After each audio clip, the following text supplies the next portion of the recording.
사랑하는 성도 여러분, 오늘 우리가 함께 나눌 하나님의 말씀에 귀 기울이기 전 잠시 여러분의 도움이 필요합니다. 이 채널에 구독과 좋아요를 눌러주시는 것은 단순히 숫자를 늘리는 일이 아니라 이 은혜로운 복음의 메시지가 더 많은 영혼에게 닿을 수 있도록 돕는 귀한 사역의 동참입니다. 이 선한 사역에 함께하시는 모든 분들의 삶과 가정 위에 하나님의 크신 축복과 평강이 가득하기를 기도합니다. 자, 이제 성경을 가지고 계시다면 디모데후서 4장으로 함께 가보겠습니다. 오늘 우리가 함께 답을 찾아볼 질문은 우리는 왜 말씀을 선포해야 하는가? 입니다. 이는 단순히 우리는 왜 성경을 사용하는가? 라는 질문과는 다릅니다. 둘 사이에는 분명한 차이가 있습니다. 성경을 인용하면서도 정작 하나님의 말씀을 선포하지 않는 사람들이 너무나도 많기 때문입니다. 사실 부끄러운 고백이지만 저 자신도 과거에 그런 실수를 저지른 적이 있습니다. 아마 말씀을 전하는 사역을 하는 모든 이들이 한 번쯤은 성경 본문을 자신의 주장을 위한 도구로 사용하는 잘못을 범하며 말씀을 올바로 선포하는 법을 배워나갔을 것입니다. 우리가 오늘 살펴볼 디모데후서는 바로 이 문제의 핵심을 다루고 있습니다. 이것은 사도 바울이 그의 영적인 아들 디모데에게 보내는 마지막 편지이며 그의 메시지의 정수와도 같습니다. 말씀을 지키고 선포하라는 권면은 디모데후서의 모든 장에 걸쳐 반복해서 나타납니다. 우리는 오늘 4장 1절에서 5절 말씀을 중심으로 살펴보겠지만 먼저 그 배경을 이해하기 위해 잠시 한 장으로 돌아가 보겠습니다. 한 장 13절을 읽기 전에 우리가 반드시 기억해야 할 중요한 사실이 있습니다. 바울이 이 편지를 쓰고 있을 당시에는 오늘날 우리가 가진 것과 같은 신약 성경이 존재하지 않았다는 점입니다. 한번 상상해 보십시오. 교회 전체가 의지하고 권위의 기준으로 삼을 수 있는 하나로 묶인 신약 성경이 아직 없던 시대였습니다. 물론 바울 자신을 포함한 사도들이 쓴 편지들이 여러 교회에 회람되고는 있었지만 그것이 전부였습니다. 여전히 사도들의 살아있는 권위가 교회를 이끌고 있었고 진리의 말씀들은 주로 구전으로 사람과 사람을 통해 전달되고 있었습니다. 그런데 바로 그 사도들이 하나둘씩 순교를 당하고 있었습니다. 교회의 기둥과도 같았던 이들이 사라지고 있는 끔찍한 상황이었습니다. 당시 성도들의 마음이 어땠을지 상상해 보십시오. 만약 모든 사도들이 죽고 나면 복음의 메시지는 어떻게 되는 것인가 하는 두려움이 그들을 엄습했을 것입니다. 이미 복음에 대한 위협은 교회 안팎에서 거세게 밀려오고 있었습니다. 바울이 고린도 교회에 편지를 쓴 이유도 복음을 위협하는 내부의 문제들 때문이었습니다. 사도 요한은 그의 서신서에서 복음의 메시지를 정면으로 공격하는 영지주의와 치열하게 싸워야 했습니다. 이처럼 밖으로는 핍박이, 안으로는 거짓 가르침의 위협이 교회를 흔들고 있는데 아직 신약 성경이라는 명확한 기준점조차 없던 시대. 바로 그 절박한 상황 속에서 바울은 곧 자신도 순교할 것을 직감하며 차가운 감옥에서 사랑하는 아들 디모데에게 이 편지를 썼습니다. 이제 디모데후서 한 장 13절 말씀을 보겠습니다. 너는 내게 들은 바 바른 말을 본받아 지키고 그리스도 예수 안에 있는 믿음과 사랑으로써 하라. 우리 안에 거하시는 성령으로 말미암아 내게 부탁한 아름다운 것을 지키라. 바른 말의 본 그리고 아름다운 것. 바울은 디모데에게 이것을 굳게 지키라고 명령합니다. 이어서 2장 1절과 2절을 보십시오. 내 아들아 그러므로 너는 그리스도 예수 안에 있는 은혜 가운데서 강하고 또 내가 많은 증인 앞에서 내게 들은 바를 충성된 사람들에게 부탁하라. 그들이 또 다른 사람들을 가르칠 수 있으리라. 이 진리의 말씀은 반드시 다음 세대로 이어져야만 했습니다. 3장 14절에서도 같은 맥락의 권면이 이어집니다. 그러나 너는 배우고 확신한 일에 거하라. 너는 내가 누구에게서 배운 것을 알며 또 어려서부터 성경을 알았나니 성경은 능히 너로 하여금 그리스도 예수 안에 있는 믿음으로 말미암아 구원에 이르는 지혜가 있게 하느니라. 모든 성경은 하나님의 감동으로 된 것으로 교훈과 책망과 바르게 함과 의로 교육하기에 유익하니 이는 하나님의 사람으로 온전하게 하며 모든 선한 일을 행할 능력을 갖추게 하려 함이라. 그리고 마침내 오늘 우리가 살펴볼 4장에 이르러 젊은 디모데를 향한 바울의 이 간절한 애침은 그 절정을 이룹니다. 디모데후서 4장 1절부터 5절입니다. 하나님 앞과 살아있는 자와 죽은 자를 심판하실 그리스도 예수 앞에서 그가 나타나실 것과 그의 나라를 두고 엄히 명하노니 너는 말씀을 전파하라. 때를 얻든지 못 얻든지 항상 힘쓰라. 범사에 오래 참음과 가르침으로 경책하며 경계하며 권하라. 때가 이르리니 사람이 바른 교훈을 받지 아니하며 기가 가려워서 자기의 사욕을 좇을 스승을 많이 두고 또 그 귀를 진리에서 돌이켜 허탄한 이야기를 좇으리라. 그러나 너는 모든 일에 신중하여 고난을 받으며 전도자의 일을 하며 내 직무를 다하라. 아멘. 너는 말씀을 전파하라. 앞서 말씀드렸듯이 성경을 그저 사용하는 것과 하나님의 말씀을 선포하는 것에는 큰 차이가 있습니다. 우리는 종종 강해 설교라는 말을 듣습니다. 강해 설교란 단순히 성경을 구절구절 순서대로 읽어내려가는 것만을 의미하지 않습니다. 그것은 저자가 본래 의도했던 의미를 그 시대적, 문화적 맥락 안에서 정확하게 파악하고 그 안에 담긴 영원불변한 진리를 오늘을 살아가는 우리의 삶에 적용하는 것까지 포함합니다. 만약 이 원칙이 없다면 우리는 성경을 구절구절 읽으면서 첫 구절도 왜곡하고 두 번째 구절도 왜곡하고 세 번째 구절마저 왜곡하는 설교를 할 수 있습니다. 그리고는 강단에서 내려와 나는 오늘 본문에 충실하게 한 구절도 빼놓지 않고 설교했어라고 스스로를 위안할 수도 있습니다. 제가 젊은 시절에 저질렀던 실수를 예로 들어보겠습니다. 저는 21살이라는 아주 어린 나이에 설교를 시작했습니다. 젊은 전도사에게는 보통 청년들을 대상으로 설교할 기회가 많이 주어집니다.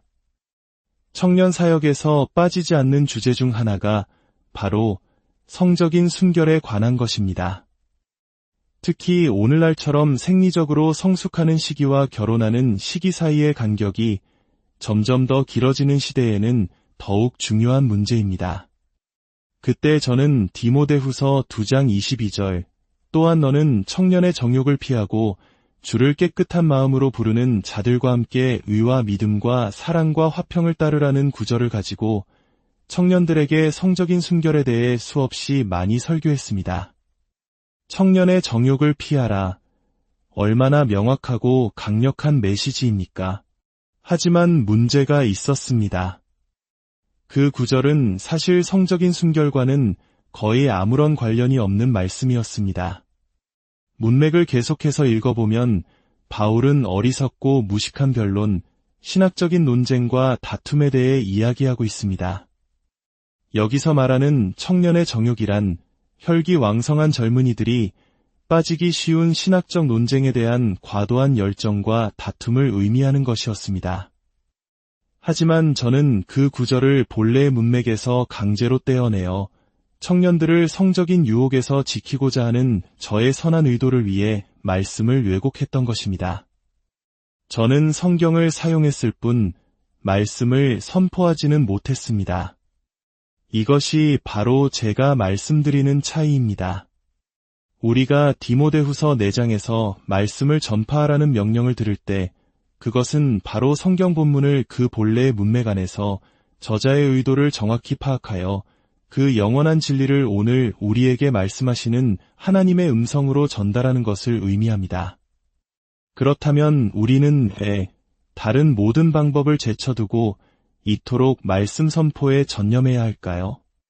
왜 강단에서 유행하는 심리학이나 성공주의, 번영신학, 혹은 세상의 사회정의 이슈가 아니라 오직 말씀을 선포하는 일에 우리의 목숨을 걸어야 할까요?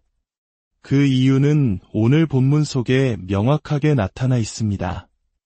첫째, 그것은 우리에게 주어진 거룩한 책임이기 때문입니다. 1절을 다시 보십시오.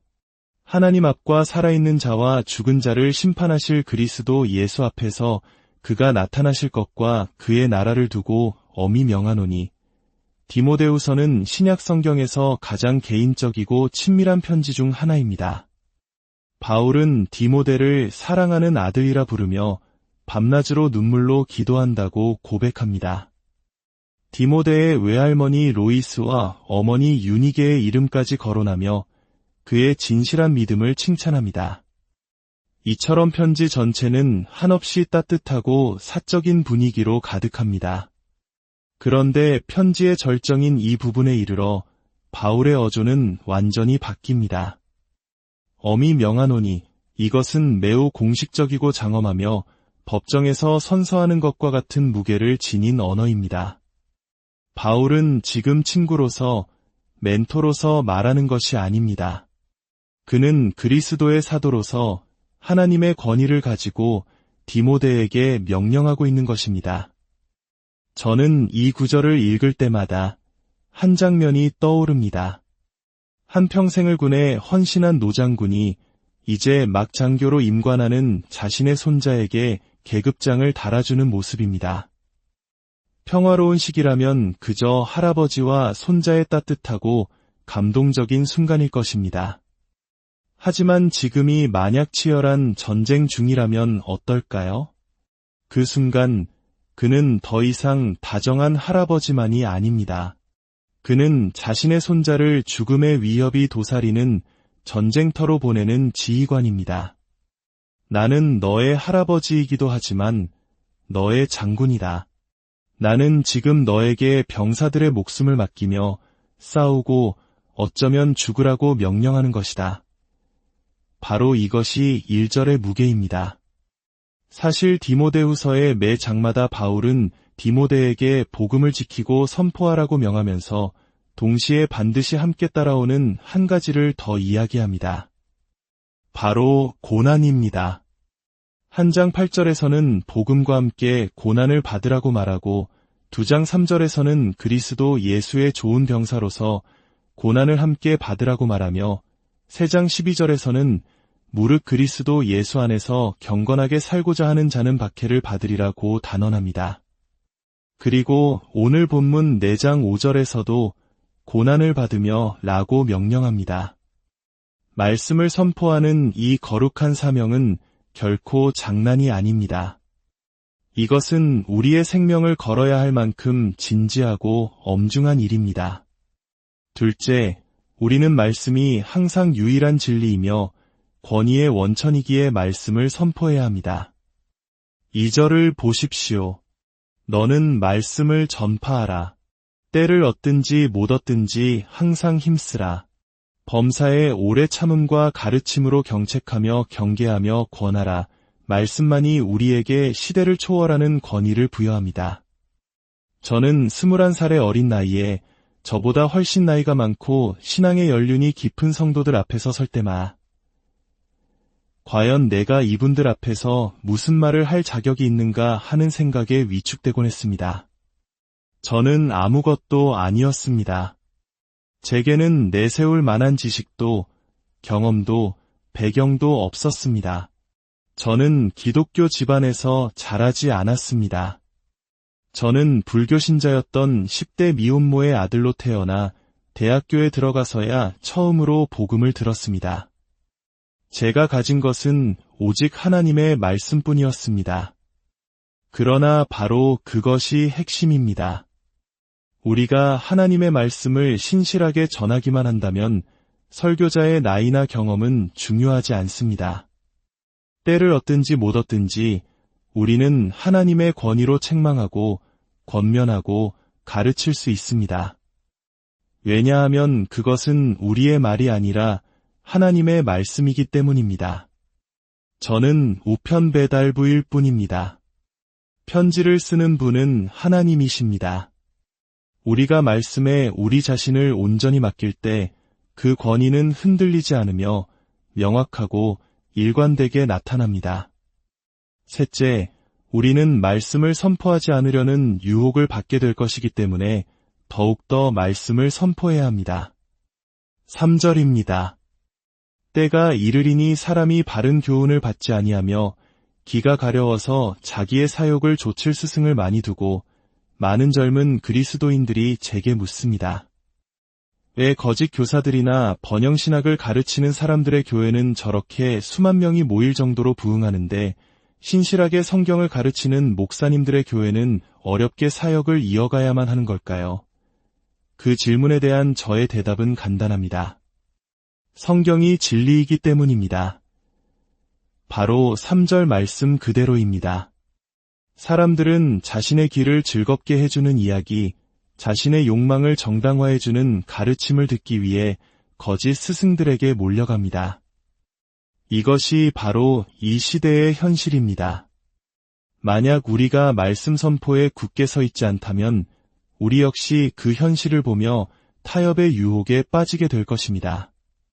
죄에 대한 메시지는 사람들이 듣기 싫어하니 조금 부드럽게 바꿔볼까? 논쟁적인 주제는 피하는 게 좋겠지?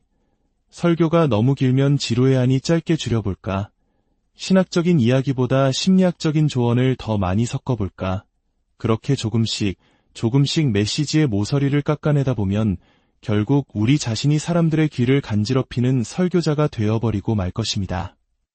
무엇으로 사람들을 얻든지 그들은 바로 그것을 위해 교회에 남게 될 것입니다.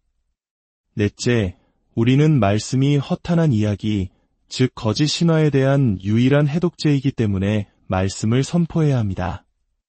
4절을 보면 사람들은 진리에서 귀를 돌이켜 허탄한 이야기를 좇는다고 했습니다. 이 세상에는 수많은 거짓 신화들이 존재합니다. 그 신화들을 깨뜨릴 수 있는 유일한 해독제는 무엇일까요? 바로 진리입니다. 다시 한번 바울과 디모데의 시대를 생각해 보십시오. 교회의 기둥인 사도들이 사라지고 성도들은 흩어지며 복음의 메시지는 한 세대만 지나면 꺼져버릴 듯 위태로운 상황이었습니다. 안에서는 거짓 교사들이, 밖에서는 핍박이 교회를 위협했습니다. 바로 그런 혼란 속에서 사람들이 거짓 신화에 빠져들 때 바른 말의 본을 굳게 지키고 말씀을 선포하는 것만이 교회를 진리 위에 세우는 유일한 길이었습니다. 이것은 오늘날 우리에게도 마찬가지입니다. 때로는 우리가 진리라고 믿었던 것들이 사실은 성경적이 아니라 그저 우리가 속한 문화의 산물일 때가 있습니다. 우리 자신의 신화에 빠져 있을 때도 있습니다. 우리가 이러한 모든 신화들을 분별하고 진리 위에 굳게 설 수 있는 유일한 방법은 오직 하나님의 말씀에 헌신하고 모든 문제에 대해 말씀이 최종 권위를 가지도록 하는 것입니다. 마지막으로 우리는 말씀을 선포하는 것만이 끝까지 신실하게 사명을 완수하는 유일한 길이기 때문입니다. 5절은 4절의 세상의 모습과 대조를 이룹니다. 그러나 너는 세상은 길을 간지럽히는 스승을 찾아 허탄한 이야기로 방황하지만 너는 모든 일에 신중하여 고난을 받으며 전도자의 일을 하며 내 직무를 다하라. 다시 말해 너는 신실하라는 것입니다. 반대와 어려움 속에서도 그리고 우리 자신의 연약함 속에서도 신실하십시오. 매주 말씀을 연구하고 저자의 의도를 파악하고 그 영원한 진리를 하나님의 백성에게 전달하는 일에 전념하는 것만큼 우리의 발을 불 위에 올려놓고 신실하게 만드는 것은 없습니다. 모든 일에 신중하라고 바울은 말합니다. 그래야만 귀를 간지럽히거나 신화에 빠지는 유혹을 이길 수 있습니다. 고난을 받으라. 왜냐하면 우리가 타협하기를 거부할 때 세상은 우리를 편협하고 독선적이며 싸우기 좋아하는 사람이라고 비난할 것이기 때문입니다. 이름 없는 비난을 받는 것은 지금 이 순간에도 예수님의 이름 때문에 목숨을 잃고 있는 전 세계의 형제자매들이 겪는 실제적인 박해에 비하면 아무것도 아닙니다. 그리고 전도자의 일을 하라. 이것이 가장 중요합니다. 만약 우리가 사람들을 기쁘게 하기 위해 복음의 날카로운 모서리를 깎아낸다면 우리는 결국 그들에게 가장 필요한 단 한 가지 순결한 복음의 메시지를 주지 못하게 되는 것입니다. 그 메시지란 이것입니다. 하나님께서 이 세상을 창조하셨고 자신의 형상대로 인간을 만드셨습니다. 그러나 첫사람 아담의 불순종으로 죄가 세상에 들어왔고 우리 모두는 죄인이 되어 하나님의 진노 아래 놓이게 되었습니다. 거룩하신 하나님은 반드시 죄를 심판하셔야만 합니다. 우리의 유일한 희망은 누군가가 우리의 죄값을 대신 치러주는 것뿐입니다. 세상의 모든 종교는 스스로 선을 행하여 구원에 이르라고 말하지만 그것은 불가능합니다. 그러나 우리에게는 해답이 있습니다. 바로 예수 그리스도이십니다. 죄 없으신 하나님의 아들 예수께서 이 땅에 오셔서 우리가 지켜야 할 모든 율법을 완벽하게 지키셨고 우리가 받아야 할 모든 저주와 형벌을 십자가 위에서 대신 받으셨습니다. 그가 우리의 죄를 위해 죽으시고 우리에게 자신의 의를 더시펴 주셨습니다. 그러므로 누구든지 자신의 죄를 회개하고 예수 그리스도를 구주로 믿으면 하나님의 진노에서 구원받고 영원한 생명을 얻게 됩니다. 사랑하는 성도 여러분, 우리는 바로 이 복음을 전파하는 전도자의 일을 해야 합니다. 이것만이 우리의 직무를 다하는 유일한 길입니다. 만약 우리가 이 복음의 메시지에서 단 하나라도 빼거나 더한다면 우리는 사람들을 영원한 멸망으로 인도하는 죄를 짓는 것입니다. 우리는 싸워야 합니다. 영혼을 위해, 복음을 위해 싸워야 합니다. 한 영혼이라도 지옥으로 가는 것을 막기 위해 우리는 치열하게 싸워야 합니다. 우리가 말씀을 선포하는 일에 목숨을 거는 이유는 바로 이 말씀만이 사람을 살리는 유일한 진리의 원천이기 때문입니다. 우리의 사역이 다른 어떤 것 위에 세워진다면 우리는 결국 사람들의 귀를 즐겁게 하며 그들을 편안하게 지옥으로 인도하는 비참한 결과를 맞이하게 될 것입니다. 우리는 반드시 신실해야 합니다. 우리는 반드시 말씀을 선포해야 합니다. 오늘 이 말씀을 듣는 모든 분들 위해 우리를 신실함으로 부르시는 주님의 은혜가 함께 하시기를 축원합니다. 진리 위에 굳게 서서 각자에게 맡겨진 거룩한 직무를 끝까지 완수하는 저와 여러분이 되기를 주님의 이름으로 간절히 기도합니다.